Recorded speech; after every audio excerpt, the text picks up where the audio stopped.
Hi everybody, I'm Jared Pike. This is Shell Point Today for Monday, April 29th. On today's show, we meet the ladies of the Legacy Foundation, who are now certified daily money managers. And Wharton will give us a preview of tonight's movie presentation, The Lady Eve. And we'll look back at the entertainment of last week's variety show, which brought the blues to Shell Point. But first, if you see fire trucks deploying at Shell Point today, there's nothing to worry about. We know they're coming. The Iona-McGregor Fire District recently obtained a new ladder truck, and they need some tall buildings to test the vehicle and train their crew. And Shell Point has volunteered some of our buildings to assist in the effort. So, today, starting at noon, fire trucks will be parked outside of Lakewood, with fire crews testing the rescue capabilities of this new ladder truck. Then, at 2 p.m., the crews will head to Genonia on the island for more training. Now, you're welcome to watch, but please respect the barricades set up by security so that the fire department can do their jobs. Once again, fire trucks will be deployed to Lakewood today at 12 noon, and then Genonia at 2 p.m. And then they'll repeat the training tomorrow and Wednesday so that their entire crew can be trained on the new equipment. Now, if that's not enough of a show for you, we've also got a great old-fashioned movie playing tonight, the 1941 romantic comedy, The Lady Eve. It plays tonight at 6:45 p.m. in the Social Center on the island. And Wharton has this review. Hello again. I'm Ann Wharton, and welcome to Real Review. For Monday's film, we're going to be showing the 1941 classic, The Lady Eve. This romantic screwball comedy was written and directed by the great Preston Sturges. The film is based on a story by Machen Hoppe about a mismatched couple who meet on board an ocean liner. Barbara Stanwyck plays Jean Harrington, a beautiful con artist who is accompanied by her equally larcenous father. Jean Harrington is out to fleece the rich, naive Charles Pike, played by Henry Fonda. He is heir to the Pike ale fortune. Charles Pike is returning from a year-long expedition up the Amazon. Many women on board the ship are desperately seeking his attention, but he is putty in the beautiful Jean Harrington's hands. Casting is an all-important attribute for a film director, and Mr. Sturges has a genius for picking his casts. No one could possibly have suspected the dry and somewhat pompous comic talent that was exhibited by Henry Fonda as the rich young man. And Barbara Stanwyck as the Lady Eve is a composite of beauty and grace and romantic charm, and a thoroughly feminine touch of vivaciousness. Other wonderful performances are contributed by Charles Colburn as a wiry and lovable card shark, William Demarest as the hard-boiled bodyguard and gentleman's gentleman, Eugene Pilat as a much-abused tycoon, and Eric Bleur as a confidence man. The variety of comic inventions makes this film sparkle and crackle like a present out of a brand-new box. Lady Eve has been lauded for its unique blend of slapstick and satire. We see the fall of man as implied by the film's title. First is the fall in the literal sense, with Henry Fonda continuously falling down in various situations, and then his fall from innocence as he is sucked into the deceptive plots laid out by Barbara Stanwyck. Memorable lines from this 1940 film are, "Children don't respect their parents these days," and "A moonlight deck is a woman's business office." A couple of things caught my eye traveling down memory lane. I realized that back in the 1940s, couples married very quickly. Also, it was lovely to see the elegance of traveling by ship during that era.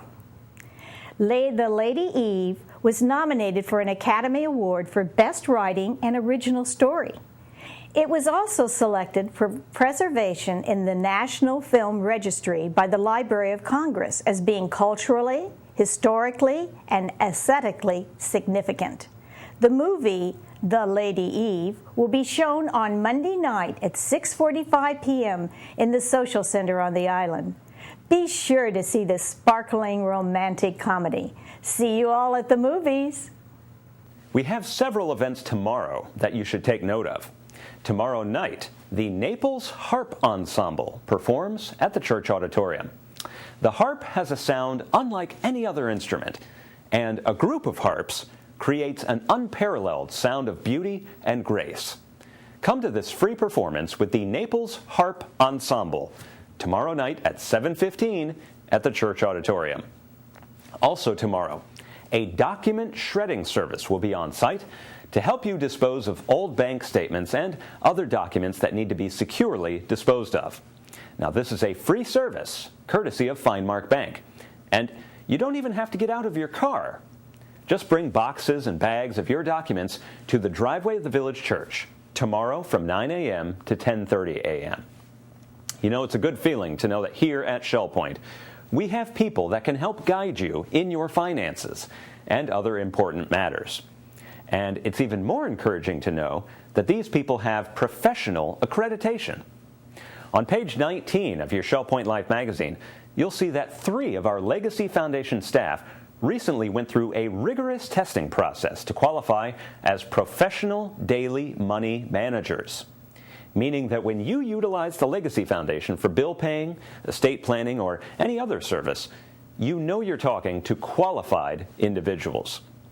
We recently asked these 3 ladies how this accreditation helps them serve the residents of Shell Point. Hello everyone, I'm Terry Koleth, and I have the privilege today to introduce you to 3 lovely ladies who know a lot about money, and they work in your Legacy Foundation. They are in this issue of Shell Point Life, and here's their picture, here's their article. Julie Boyd, Deena Maly, and Deborah Henning, Legacy Foundation. We're talking about Daily Money Manager Accreditation. That is amazing. Tell us a little bit about it, Deborah. Well, we're pretty proud of ourselves for this achievement.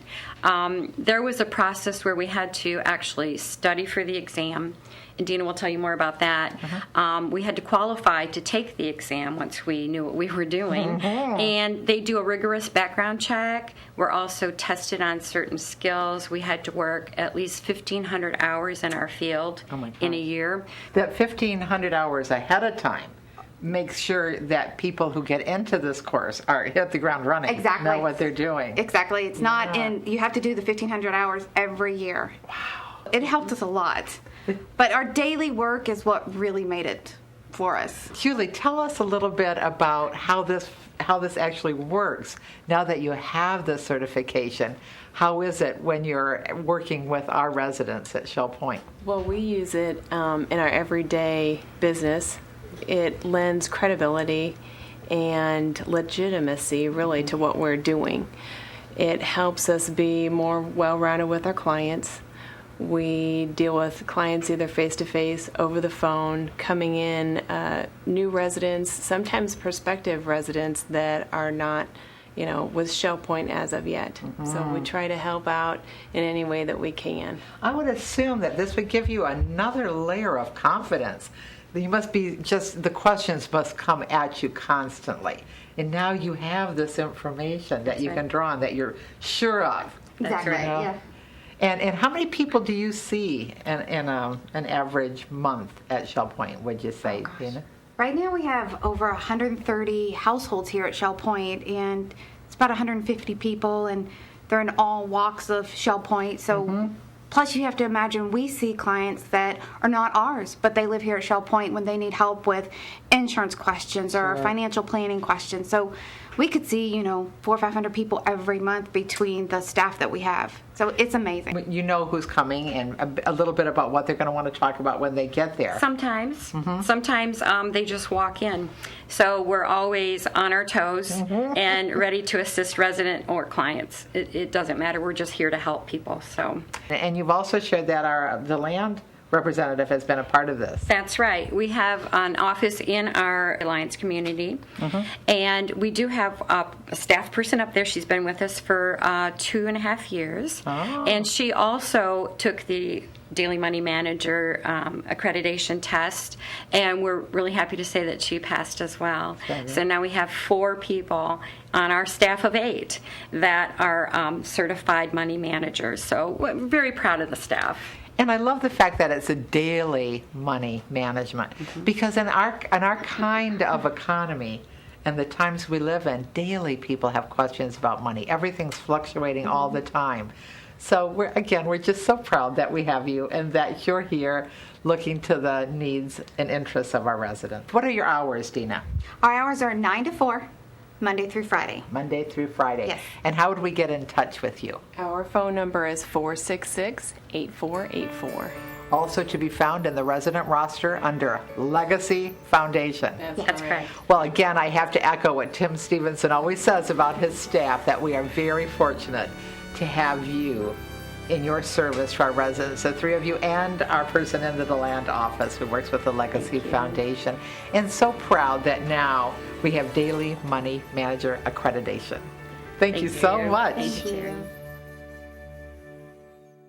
We want to remind everybody that tomorrow is the last day to contribute to the School Supply Fund Drive.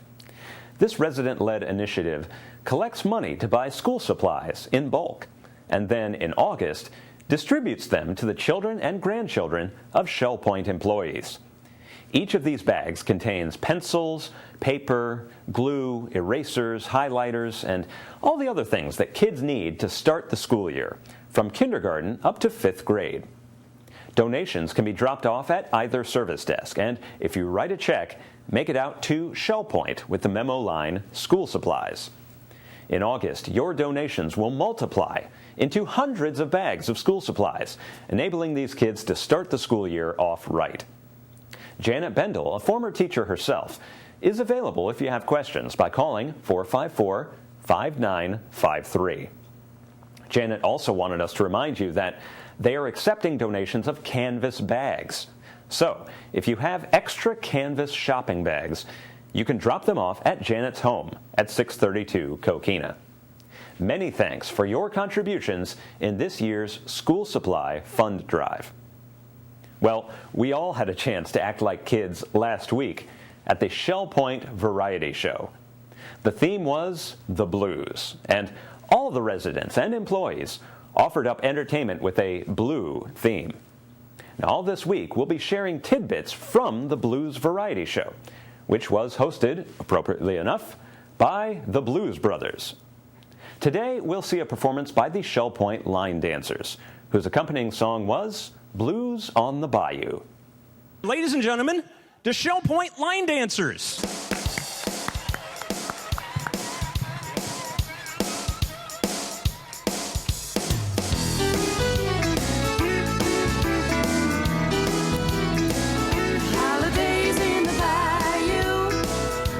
Season of joy.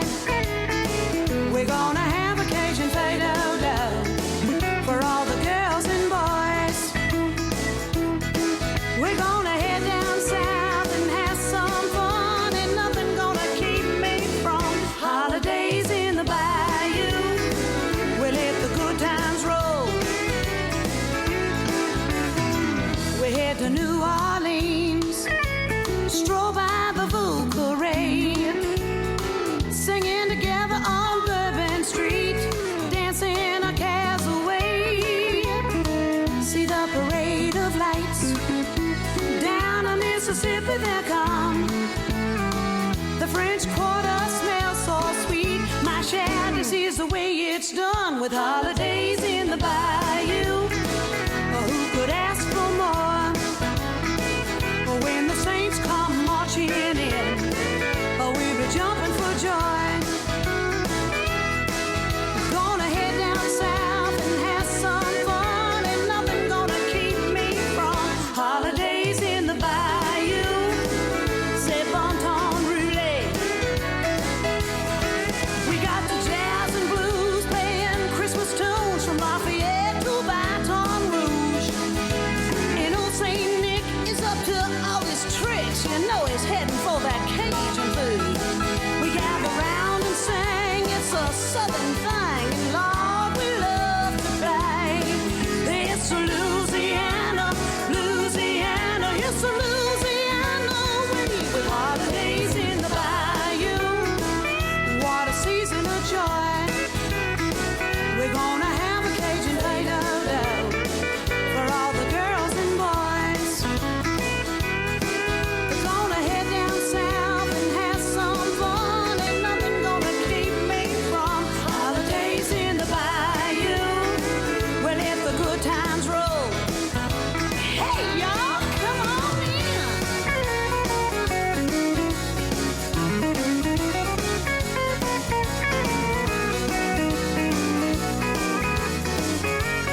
We'll see more from the Blues Variety Show all this week, including trumpet players, saxophone players, mandolin players, and these guys. So, stay tuned all this week. For now, before we get to today's happenings, let's get a preview of this week's Channel 13 radio program, Listening to the Words. Sometimes I harbor the wild idea of making a preserve of my 6,000 acres in Florida just to protect these wild things of nature. So said Marion Mikado, who lived in Punta Gorda from 1897 to 1928. It was summer when insect buzz rose like green sonic steam over the fields. That's the beginning of a story about the family's house fire when Amy Williams of the News Press was 4 years old. Those are two of the stories in this week's encore performance of Listening to the Words. There's also a story about a toilet paper cake for the church bake sale. Also, the 23rd Psalm as a kindergartner hears it. And remembering the 19th century soda fountain. This program was first aired in January of 2012. David Houndstein inviting you to listen to those stories and more on Shell Point Channel 13, twice each hour every day this week. Welcome to the Happening segment of Shell Point TV. I'm Suzanne Zavada, and I'm here with Bev Chanley on Monday, April 29th, to go over everything happening at Shell Point today. We'll start the morning off with a Life Quest informational booth in the Resident Activity Center from 8:30 to 10 o'clock. At 9 o'clock, the men's match play tennis group will be out at the tennis courts at the Woodlands. And at 9:15, we'll have billiards in the Resident Activity Center on the island, pottery with instruction available down in the pottery studio. And at 10:15, we'll move on to virtual bowling in the Resident Activity Center on the island. And at 10:30, we'll have the Disciple Men's Bible Study Group meeting in the game room at the Woodlands. At 10:45, there'll be a table tennis playing clinic in the Tarpon Room on the island. And at 11:30, we'll have a Health Connections, Agility and Flexibility meeting in the Health Club on the island, and this is closed. Now here's Bev with the afternoon. Thanks, Suzanne. And we're going to start at 12 o'clock with Mahjong being played at the Sable Room at the Woodlands. Then we move to 1:15, where Scrabble will be played in the Library Lounge. Also, table tennis will be in the Tarpon Room. And then at 1:30, the Model Train Room will be open for tours. That's 1:30 to 3:30. At 1:45, we have a Health Connections class, Balance and Mobility Training Level 1. That's in the Health Club. That's currently full. Then at 2 o'clock, it's time for the Beady-Eyed Bead Club. They'll be in the Oak Room of the Woodlands. 3 o'clock, a Health Connections class, Pilates Stretch in the Health Club. Then we jump to 6:30 in the evening, where a duplicate bridge will be played in the game room of the Woodlands. And then we have a 6:45 movie night, The Lady Eve, a 1941 film. That will be in the Social Center. And finally, we have a 7 o'clock square dancing group at the Health Club. Well, thank you for joining us today, and we will be back here again on Tuesday to go over the happenings then. Menus for Monday. In the Crystal Room, the Crystal Platter is grilled ham steak with mashed sweet potatoes and green beans. The dinner special is the home cooking night for $9.95, and the soup is cream of chicken. In the Island Cafe for lunch on Monday, enjoy a barbecue bacon cheeseburger with onions and fries for $6.95. The dinner special is grilled tilapia with fruit salsa, potato cakes, and carrots for $7.95.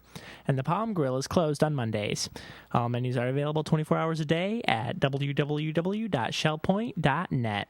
Hi, welcome to the Village Church Connections. I'm Andy Hawkins, Senior Pastor of the Village Church, and I'm here today to talk to you, believe it or not, about the Puritans. And that's because a number of people have recognized in the short time that I've been here, Puritan literature seems to surface from time to time in my messages. And so someone thought that it might be a good idea to talk a little bit about that and to maybe get you reacquainted or acquainted in the first place about a group of people who wrote some wonderful Christian literature.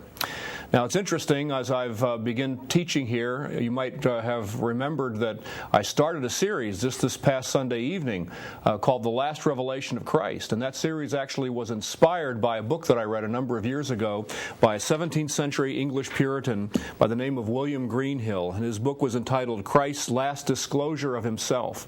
And it's really about the last couple of verses in the book of Revelation, the last opportunity that Jesus takes to actually tell us something about himself before the conclusion of Scripture. And it's a wonderful, insightful study that I found worth actually building into a sermon series.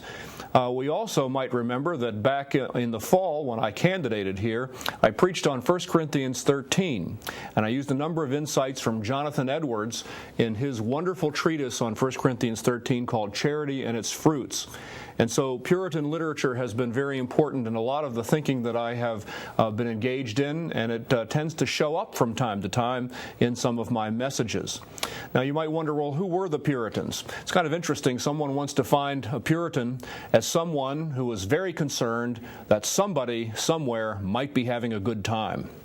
Now that's obviously a caricature, and it was usually the kind of caricature that was very frequent with respect to the enemies of the Puritans. Actually, the Puritans were a very joyful people. They sought to live for the glory of God and to apply biblical Christianity to every aspect of life. And they loved life, and they celebrated life, and so they were anything but joyless. At the same time, they have been misrepresented in many respects over the years. Now, were they a perfect people? Well, heavens no, they were not a perfect people. They had their blind spots like everybody else does. But because they sought to apply biblical Christianity to every area of life, they produced some wonderful Christian literature. Generally speaking, the Puritans lived in the 17th and 18th centuries, mainly in England, but also in America. You might know that Jonathan Edwards was an American Puritan, as was George Whitefield. But there has been an increased interest in scholarship among or about Puritans in recent years, among those in universities and seminaries. One example of that is this extraordinary volume by Joel Beakey and Mark Jones entitled Puritan Theology, Doctrine for Life. I mean, in a book like this, that's just been recently produced, examining various dimensions of Puritan thought on a whole range of biblical issues.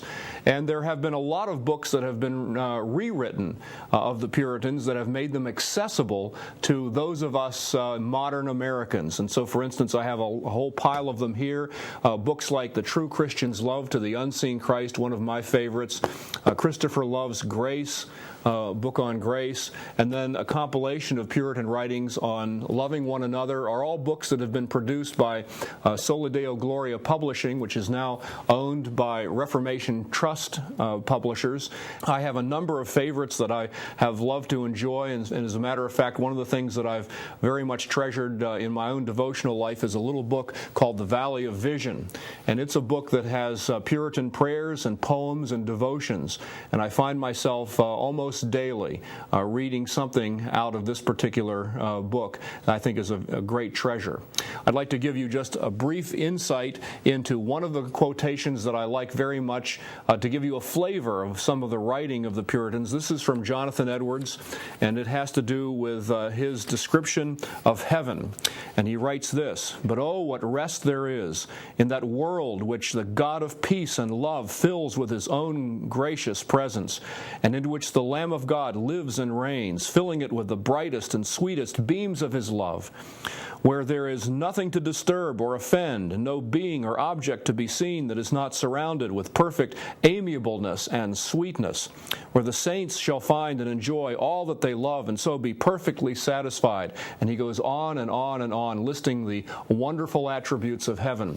And so you can get a taste of what Puritan literature is like and how encouraging it can be, and I would very much invite you to be interested in Puritan literature.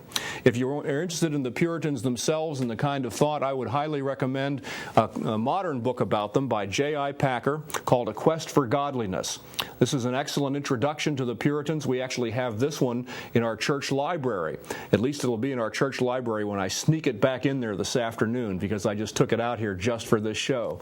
But A Quest for Godliness is an excellent introduction to Puritan literature.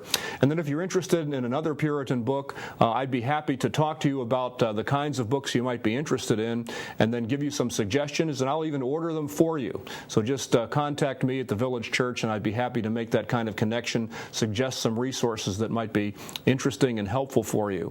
But I would very much encourage you to examine Puritan literature if you're a serious believer, because they really did have a great deal of insight into the Scriptures and into how to apply the Scriptures in every dimension of life.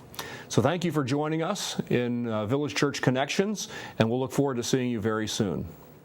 We're glad you joined us for today's show. Tune in tomorrow as we learn how even a beginner can have fun in the pottery studio. We'll talk to jewelers from Lilly & Company Jewelry, who start coming to Shell Point this week. And we'll hear from Mo Blues, a mystery trumpeter who played at last week's variety show. Until then, this is Shell Point Today for Monday, April 29th. I'm Jared Pike, and from all of us here at Shell Point TV, we hope you have a great day, and we'll see you again tomorrow.